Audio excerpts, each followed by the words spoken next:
Muy buenas de nuevo, mis queridos amigos y amigas, a la lectura de El Camino de Miguel Delibes. Si es la primera vez que entras a la lectura y la quieres seguir desde el principio, la podrás encontrar en la página de inicio del canal en la pestaña de listas, como estás viendo ahora en la imagen. Desde ahí, como digo, lo podrás hacer desde el principio y cada vez que termine un vídeo, pues te saltará al siguiente sin que tengas que tocar nada y verás también que cada lista es un libro o un autor con relatos cortos. Y nada, nosotros nos vamos al pueblo.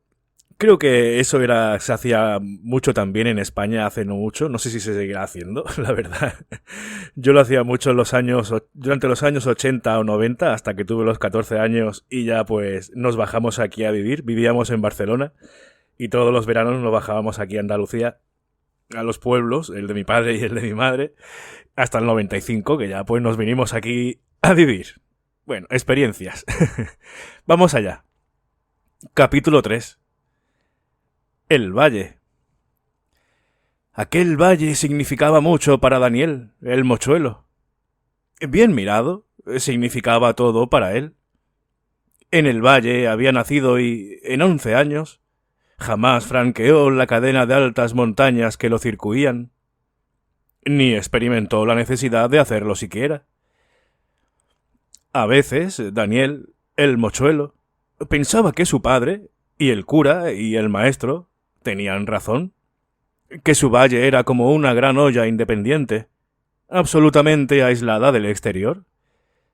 Y, sin embargo, no era así.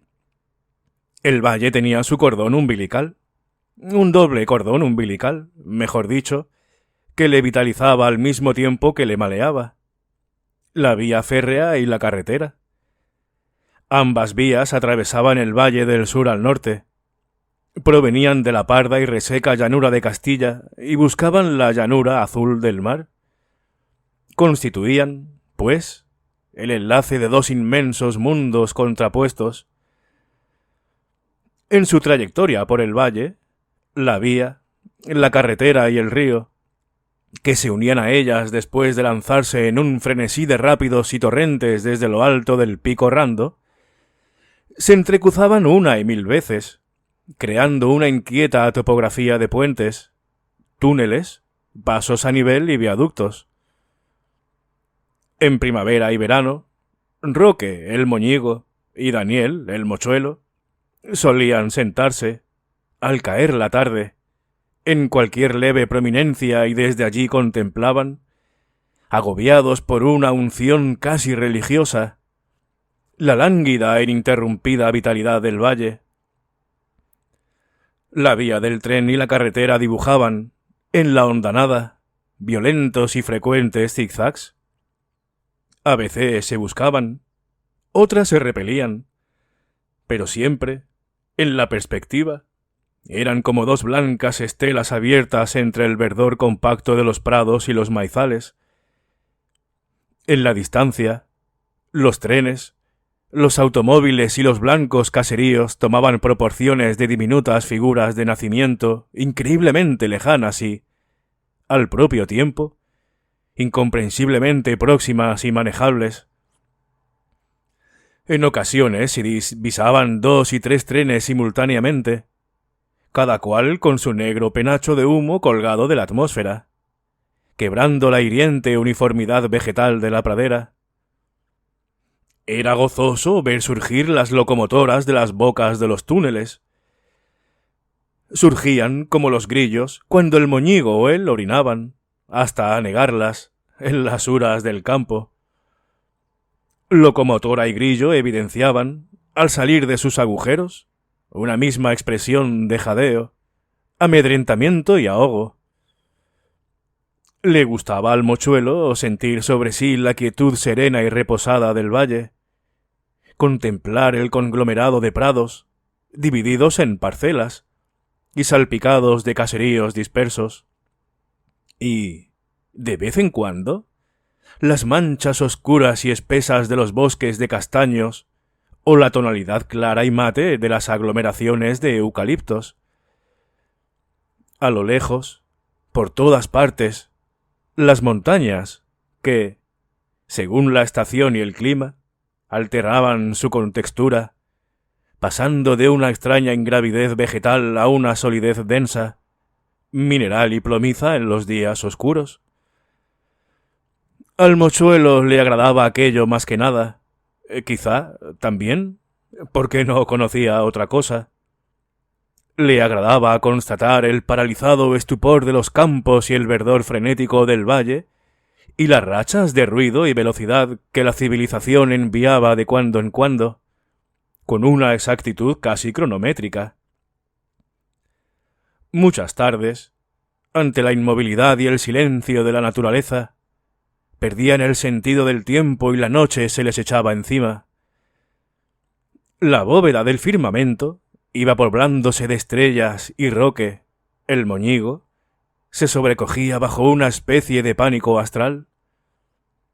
Era en estos casos, de noche y lejos del mundo, cuando a Roque, el moñigo, se le ocurrían ideas inverosímiles, pensamientos que normalmente no le inquietaban. Dijo una vez: «Mochuelo, ¿es posible que si cae una estrella de esas no llegue nunca al fondo?» Daniel, el mochuelo, miró a su amigo sin comprenderle. «No sé lo que me quieres decir», respondió. El moñigo luchaba con su deficiencia de expresión. Accionó repetidamente con las manos y, al fin, dijo: «Las estrellas están en el aire, ¿no es eso?» «¿Eso? Y la Tierra está en el aire también como otra estrella, ¿verdad?», añadió. «Sí, al menos eso dice el maestro». «Bueno, pues lo que te digo. Si una estrella se cae y no choca con la Tierra ni con otra estrella, ¿no llega nunca al fondo? ¿Es que ese aire que las rodea no se acaba nunca?» Daniel, el mochuelo, se quedó pensativo un instante. Empezaba a dominarle también a él un indefinible desasosiego cósmico. La voz surgió de su garganta indecisa y aguda como un lamento. «Moñigo, ¿qué?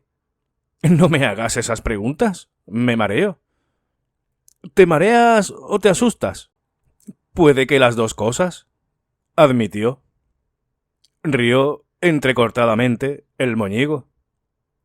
«Voy a decirte una cosa», dijo luego. «¿Qué?» «También a mí me dan miedo las estrellas y todas esas cosas que no se abarcan o no se acaban nunca. Pero no lo digas a nadie, ¿oyes? Por nada del mundo querría que se enterase de ello mi hermana Sara». El moñigo escogía siempre estos momentos de reposo solitario para sus confidencias. Las ingentes montañas, con sus recias crestas recortadas sobre el horizonte, imbuían al moñigo una irritante impresión de insignificancia. Si la Sara, pensaba Daniel, el mochuelo, conociera al flaco del moñigo, podría, fácilmente, meterlo en un puño. Pero, naturalmente, por su parte, no lo sabría nunca. Sara era una muchacha antipática y cruel, y Roque su mejor amigo. Que adivinase ella el terror indefinible que al moñigo le inspiraban las estrellas. Al regresar, ya de noche, al pueblo, se hacía más notoria y perceptible la vibración vital del valle. Los trenes pitaban en las estaciones diseminadas y sus silbidos rasgaban la atmósfera como cuchilladas. La tierra exhalaba un agradable vaho a humedad y a excremento de vaca. También olía, con más o menos fuerza, la hierba según el estado del cielo o la frecuencia de las lluvias. A Daniel, el mochuelo, le placían estos olores, como le placía oír en la quietud de la noche el mugido soñoliento de una vaca, o el lamento chirriante e iterativo de una carreta de bueyes, avanzando a trompicones por una cambera. En verano, con el cambio de hora, regresaban al pueblo de día. Solían hacerlo por encima del túnel, escogiendo la hora del paso del tranvía interprovincial. Tumbado sobre el montículo, asomando la nariz al precipicio, los dos rapaces aguardaban impacientes la llegada del tren. La hueca resonancia del valle aportaba a sus oídos, con tiempo suficiente, la proximidad del convoy. Y, cuando el tren surgía del túnel, envuelto en una nube densa de humo, les hacía estornudar y reír con espasmódicas carcajadas. Y el tren se deslizaba bajo sus ojos, lento y traqueteante, monótono, casi al alcance de la mano. Desde allí, por un senderillo de cabras, descendían a la carretera. El río cruzaba bajo el puente, con una sonoridad adusta de catarata. Era una corriente de montaña que discurría con fuerza entre grandes piedras reacias a la erosión. El murmullo oscuro de las aguas se remansaba, 20 metros más abajo, en la poza del Inglés, donde ellos se bañaban en las tardes calurosas del estío. En la confluencia del río y la carretera, a 1 kilómetro largo del pueblo, estaba la taberna de Quino, el manco. Daniel, el mochuelo, recordaba los buenos tiempos, los tiempos de las transacciones fáciles y baratas. En ellos, el manco, por una perra chica le servía un gran vaso de sidra de barril y, encima, les daba conversación. Pero los tiempos habían cambiado últimamente y, ahora, Quino, el manco, por 5 céntimos, no les daba más que conversación. La tasca de Quino, el manco, se hallaba casi siempre vacía. El manco era generoso hasta la prodigalidad, y en los tiempos que corrían resultaba arriesgado ser generoso. En la taberna de Quino, por unas causas o por otras, solo se despachaba ya un pésimo vino tinto con el que mataban la sed los obreros y empleadas de la fábrica de clavos, ubicada 500 metros río abajo. Más allá de la taberna, a la izquierda, doblando la última curva, se hallaba la casería del padre del mochuelo. Frente por frente, un poco internada en los prados, la estación y, junto a ella, la casita alegre, blanca y roja de Cuco, el factor. Luego, en plena Varga ya, empezaba el pueblo propiamente dicho. Era, el suyo, un pueblecito pequeño y retraído y vulgar. Las casas eran de piedra, con galerías abiertas y colgantes de madera, generalmente pintadas de azul. Esta tonalidad contrastaba, en primavera y verano, con el verde y rojo de los geranios que infestaban galerías y balcones. La primera casa, a mano izquierda, era la botica. Anexas estaban las cuadras, las magníficas cuadras de don Ramón, el boticario alcalde, llena de orondas, pacientes y saludables vacas. A la puerta de la farmacia existía una campanilla, cuyo repiqueteo distraía a don Ramón de sus afanes municipales para reintegrarle, durante unos minutos, a su profesión. Siguiendo Varga arriba, se topaba uno con el palacio de don Antonio, el marqués, preservado por una alta tapia de piedra, lisa e inexpugnable.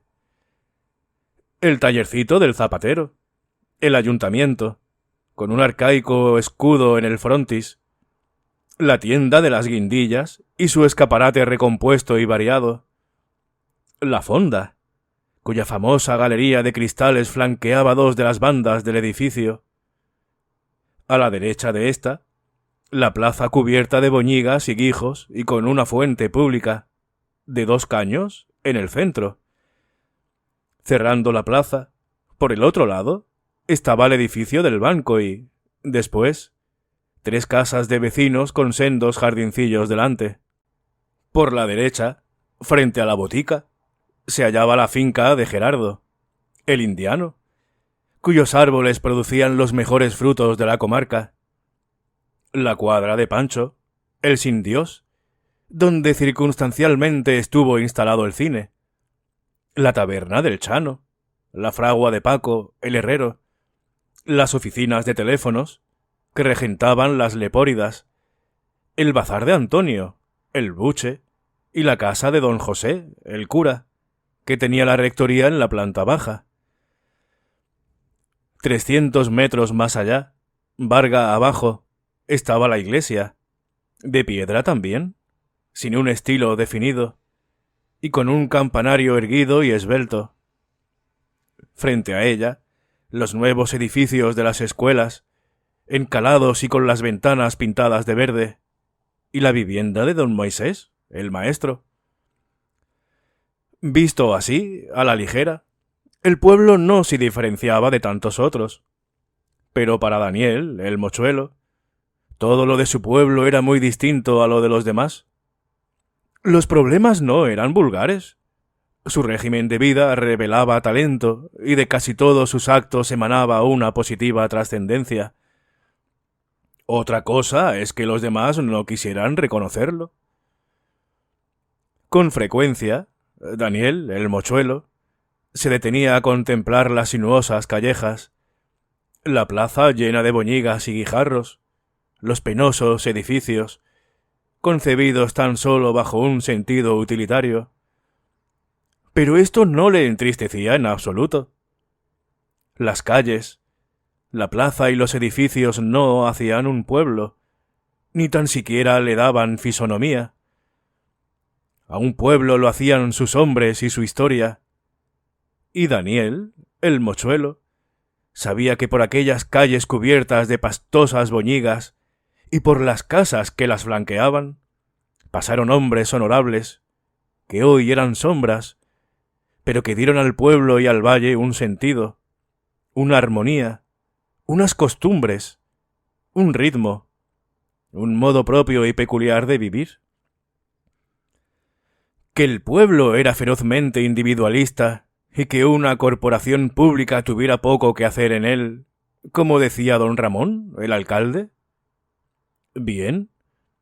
El mochuelo no entendía de individualismo, ni de corporaciones públicas, ni poseía razones para negarlo.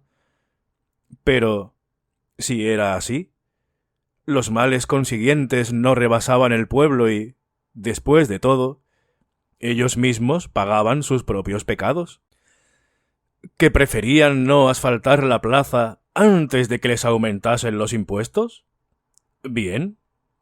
Por eso la sangre no iba a llegar al río. La cosa pública es un desastre, voceaba, a la menor oportunidad, don Ramón. Cada uno mira demasiado lo propio y olvida que hay cosas que son de todos y que hay que cuidar. Añadía. Y no había quien le metiera en la cabeza que ese egoísmo era flor o espina, o vicio o virtud de toda una raza. Pero ni por esto, ni por nada, podían regateársele al pueblo sus cualidades de eficiencia, seriedad y discreción. Cada uno en lo suyo, desde luego, pero los vagos no son vagos porque no quieran trabajar en las cosas de los demás. El pueblo, sin duda, era de una eficacia sobria y de una discreción edificante. ¿Que la guindilla mayor y el cuco, el factor, no eran discretos? Bien. En ningún cuerpo falta un lunar. Y, en cuanto al individualismo del pueblo, ¿se bastaban por sí solos los mozos y las mozas los sábados por la tarde y los domingos? Don José, el cura, que era un gran santo, solía manifestar, contristado: es lástima que vivamos uno a uno para todas las cosas y necesitamos emparejarnos para ofender al Señor. Pero tampoco don José, el cura, quería entender que esa sensualidad era flor o espina, o vicio, o pecado de toda una raza. Bien, pues aquí hemos terminado este tercer capítulo del pueblo. Me gustan esos pueblos. Tengo, de hecho, una familia en un pequeño pueblecillo también, que se llama Casares. Está ahí en lo alto de una montaña, perdido de todo. Está lejos de todo. Y bueno, ahí pues un pueblo pequeñito. Y tengo ahí familiares también, un primo y se va a cazar por ahí y las romerías con los caballos y todas esas historias. Bueno, espero que os esté gustando la novela. Un fuerte abrazo, muchísimas gracias por todo y hasta la siguiente. Hasta luego.